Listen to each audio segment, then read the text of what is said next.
Bismillahirrahmanirrahim. Welcome on my YouTube channel. I hope you all are doing well. In this video, I'm going to present lecture 1 of Pak study, which is Ideology of Pakistan.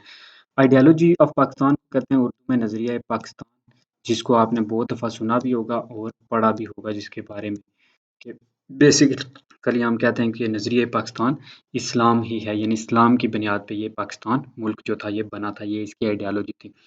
अब जो word ideology है, जिसको उर्दू में नज़रिया कहते हैं, ये सबसे पहले जो डी ट्रेसी एक फ़िलासफ़र हैं फ्रांस के यानी, उन्होंने यूज़ किया था।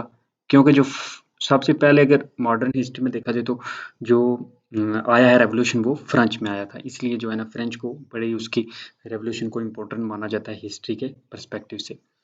तो आइडियोलॉजी अब नज़रिया क्या होता है कि किसी कौम का वो बेसिक जो बुनियादी उनका अकीदा होता है या जो वैल्यू होते हैं उनके जिसकी बिना पर वो ज़िंदगी गुजारते हैं उसको नज़रिया कहते हैं। यही आइडियोलॉजी की डेफिनेशन है कि is a set of beliefs, values and ideals of a group and a nation. कि एक ग्रुप या एक नेशन के जो बिलीव्स होते हैं, वैल्यूज़ होती हैं, उनको या जिन जो उनके आइडियल्स होते हैं उनको आइडियोलॉजी कहते हैं।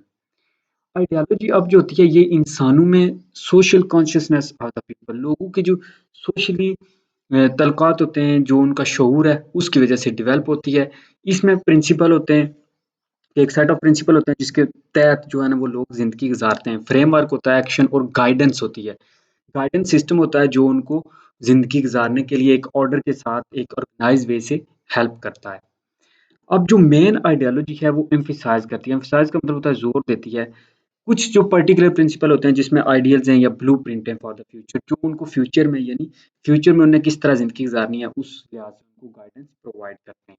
तो ये एक रिव्यू होता है जो existing political, social and economical arrangement होती है कि जो कंटिन्यूअसली जो अभी चल रही होती है किसी मुल्क में, किसी कौम में, कोई सियासी, समाजी या फिर कोई माशरती जो अरेंजमेंट हो रहे होते हैं, उनके अंदर वो क्रिएट करते हैं कॉन्शियसनेस ऑन इट्स प्रिंसिपल। इस प्रिंसिपल के लिहाज से ये आइडियोलॉजी की मदद से होता है। अब ये लेजिटिमाइज यानी ये or delegitimise certain action and philosophy, तो वो आइडियोलॉजी के बेस पे डिसाइड किया जाता है कि कौन सी चीज़ें जो हैं वो कानूनी है और कौन सी गैर कानूनी है, यानी कौन सी सूटेबल है और कौन सी अनफेवरेबल है। तो आइडियोलॉजी मज़ीद अब क्या करती है, वो एक कौम को डायरेक्शन देती है कि उन्होंने कैसे जो है दुनिया को देखना है, कैसे जो प्रिंसिपल हैं उनके उनको इम्प्लीमेंट करना है, नाफ़िज़ करना है। तो ये बेसिक आइडियोलॉजी का पर्पज़ है। अब यहाँ तक हो गया, पहले हो गया आइडियोलॉजी की डेफिनेशन कि आइडियोलॉजी है क्या? फिर आइडियोलॉजी किन चीज़ों पे एम्फसाइज़ करती है? बेसिक जो प्रिंसिपल हैं कौन-कौन से हैं जिनकी मदद से आइडियोलॉजी हेल्प करती है एक कौम को सर्वाइव करने में या उसको ज़िंदगी गुज़ारने में। अब मोस्ट इम्पोर्टेंट जो टॉपिक हमारा वो है आइडियोलॉजी ऑफ पाकिस्तान बेसिकली। तो हम बेसिकली जो पढ़ते हैं जर्नली कंसाइज वे में कि आइडियोलॉजी ऑफ पाकिस्तान क्या है जी, कि इस्लाम ही आइडियोलॉजी ऑफ पाकिस्तान है, यानी पाकिस्तान की जो बुनियाद थी वो इस्लाम था। इस्लाम की बुनियाद पर हमने ज़िंदगी गुजारनी है जिस तरह इस्लाम ने हुक्म दिया है उसके मुताबिक। तो यही एक बेसिक पर्पज़ था। अब आइडियोलॉजी ऑफ पाकिस्तान जो है इसने रेवोल्यूशनी थ्रू एन रेवोल्यूशनरी प्रोसेस, तो इसने शेप ली है एक रेवोल्यूशनरी प्रोसेस, यानी प्रॉपर इनकलाब आया है। अगर हिस्टोरिकल एक्सपीरियंस को देखा जाए तो ये एक अल्लामा इकबाल का कहते हैं जी कि फिलॉसफिकल जो था वो एक्सप्लेनेशन थी, यानी उन्होंने ऐसे ही एक फ़िलासफ़ी दी थी। कायद-ए-आज़म ने फिर उसको हकीकत में ट्रांसलेट किया था पॉलिटिकली, और जब पाकिस्तान का पहला आइन बना यानी जब ऑब्जेक्टिव रेज़ोल्यूशन बनी, जिसको हम करारदाद मकासद कहते हैं, जो 1949 मार्च 1949 में पेश की गई थी। उसके बाद पाकिस्तान एक प्रॉपर कॉन्स्टिट्यूशन असेंबली बना और ये एक लीगल सैंक्शन बनी है जिसको आइडियोलॉजी ऑफ पाकिस्तान कहते हैं, और इसको प्रॉपर शेप दी गई। ये इसकी हिस्ट्री है कि अल्लामा इकबाल ने ख्वाब देखा, कायद-ए-आज़म ने उसको रियलिटी दी, और उसको प्रॉपर जब वो प्रूफ हुआ, लीगल सैंक्शन उसको मिली, जब पहली ऑब्जेक्टिव रेज़ोल्यूशन इन मार्च 1949 में पास की गई। तो ये बेसिकली ये था कि जो आइडियोलॉजी ऑफ पाकिस्तान है, रियलाइज़ेशन था कि ये बात महसूस करना था कि जो मुसलमान हैं साउथ एशिया में, यानी बरसगीर में, सब कॉन्टिनेंट में, वो और हिंदू जो हैं वो दोनों एक-दूसरे से डिफरेंट हैं। डिफरेंट होने की वजह से उन्होंने जो ये मुसलमान थे उन्होंने पहले तो सेपरेट इलेक्टोरल रेट्स की थी डिमांड कि हमें जो है ना वोट डालें और हमारे अलग नुमाइंदे हों। ठीक है, कैंडिडेट भी अलग हों, हम अलग उनको ही वोटर दें, जो जिस वजह से ताकि जो है ना मुस्लिम मेजॉरिटी जो जिन एरियाज़ में है उनको प्रॉपर वहाँ पे रिप्रेजेंटेशन मिले। तो ऐसा हुआ पहले, लेकिन आज होवर जल्दी ही उन्होंने ये रियलाइज़ कर लिया कि उनका फ्यूचर जो है वो डेमोक्रेटिक इंडिया में, जिसमें हिंदू मेजॉरिटी जो थी वो डोमिनेट कर रही थी, तो वो सेफ नहीं थे मुस्लिम जो। तो उन्होंने फिर जो है ना वो सेपरेट स्टेट की डिमांड कर ली कि हमें जो है ना वो अब सेपरेट इलेक्टोरेट नहीं, बल्कि हमें अब सेपरेट स्टेट चाहिए, यानी हम अब इनके साथ नहीं रह सकते, चाहे हमें बेसिक राइट मिले या ना मिले, क्योंकि ये पामाल करते हैं। इन जो मुसलमान हैं बेसिकली उनको वो काफ़ी ज़्यादा जो थे वो डैमेज कर रहे थे। तो ये आइडियोलॉजी ऑफ पाकिस्तान जो थी ये stemmed from the instinct of the Muslim community of south Asia, कि साउथ एशिया जो साउथ एशिया था, इसकी जो मुस्लिम कम्युनिटी थी, उन्होंने अपनी इंडिविजुअलिटी यानी अपनी आइडेंटिटी को मेंटेन रखने के लिए, हिंदू सोसाइटी से छुटकारा पाने के लिए, गेट रिड ऑफ करने के लिए उन्होंने जो थी वो आइडियोलॉजी ऑफ पाकिस्तान रखी और पाकिस्तान की डिमांड रखी कि जिन एरियाज़ में मुस्लिम मेजॉरिटी है उन एरियाज़ को एक सेपरेट करके एक अलग कंट्री बनाया जाए, मुस्लिम स्टेट।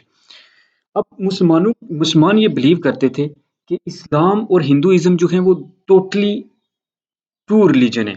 ये सिर्फ वो कह रहे थे कि दो रिलीजन ही नहीं है, बल्कि इनका जो रिलीजन तो होता है कि जो सिर्फ आपका इंसान का गॉड से रिलेशन डिसाइड करता है, जबकि इस्लाम जो है वो तो दीन है, और जो हिंदुइज्म है वो तो सिर्फ गॉड से, बाकी उनको सोशली तो नहीं इतना होता, बाकी जो भी रिलीजन है। तो इसलिए ये दोनों सिर्फ सेपरेट रिलीजन नहीं थे, बल्कि इनकी सोशली भी जो था वो डिफरेंट था, क्योंकि इस्लाम ने प्रॉपर मुसलमानों को अलग वे बताया हुआ है, आपने सोशली, पॉलिटिकली, फिर फैमिली में किस तरह जो है ना वो हर चीज़ें मैनेज करनी है।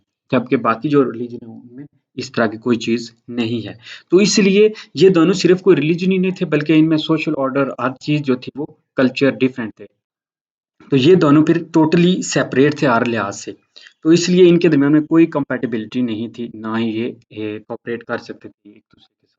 तो अगर डीप स्टडी की जाए हिस्ट्री की और इस लैंड की, तो यही प्रूव होता है कि जो हमेशा हिंदू और मुस्लिम थे वो बिगिनिंग से जो है ना वो फ्रॉम बिगिनिंग से ही डिफरेंस चलते आ रहे हैं।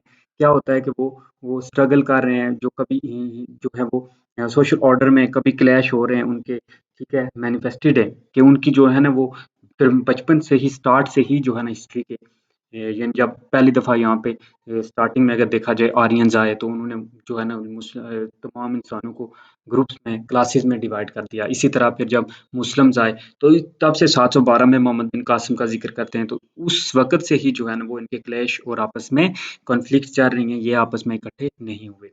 तो बेशक ये डिस्पाइट बावजूद इसके कि ये बहुत अरसे से इकट्ठे रह रहे हैं, लेकिन फिर भी इनके जो रहन-सहन के तरीके हैं फ्रॉम द 1000 ईयर यानी ये इकट्ठे रहे हैं। यानी अगर देखा जाए तो 712 में कहते हैं जी मुस्लिम, उससे पहले भी हालाँकि थे मुसलमान, लेकिन चंद, लेकिन क्या था कि 712 में ऑफ़िशियली कहते हैं जी कि हिस्ट्री के तौर पे कि मोहम्मद बिन कासिम आए, तो उन्होंने इस्लाम को जो है वो यहाँ लाया। उसके बाद देखें अब 1857 800 यानी 1857 को जो है वो इंडिपेंडेंस वॉर हुई थी, जंग आज़ादी जिसको कहते हैं। तो तब तक जो है ना वो मुसलमान और हिंदू आपस में नहीं बना पाए थे, उनकी आपस में नहीं थी, उनके दरमियान में कॉन्फ्लिक्ट थे, क्लैश थे, सोशल ऑर्डर था। फिर वो आपस में ना वो सोशली, ना उनकी रस्मात जो थी, रिचुअल्स, कस्टम्स डिफरेंट थे प्रॉपर।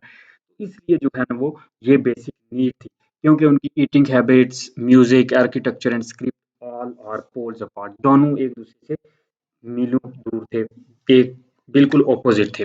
तो ये बेसिस थी आइडियोलॉजी ऑफ पाकिस्तान की। अब जो मुस्लिम नेशनहुड है अदर साइड पे अगर देखा जाए, क्योंकि इस्लाम में जो बनती है कौम, वो not on the base of racial और लिंग्विस्टिक और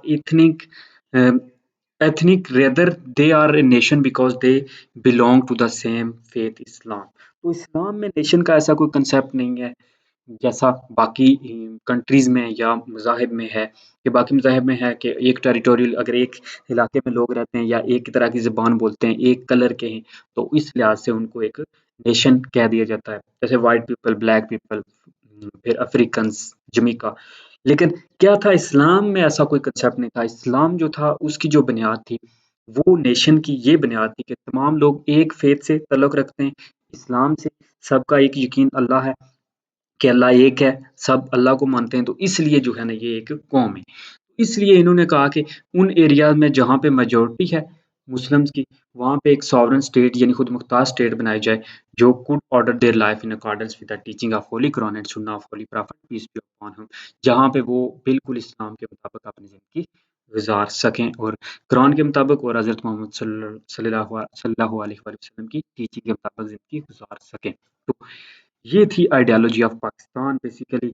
that's all in this video. Like कर दें वीडियो को और सब्सक्राइब कर दें चैनल को। अगर मज़ीद कोई आपको सजेशन है तो आप कमेंट बॉक्स में लिख सकते हैं। Thank you for watching education academy.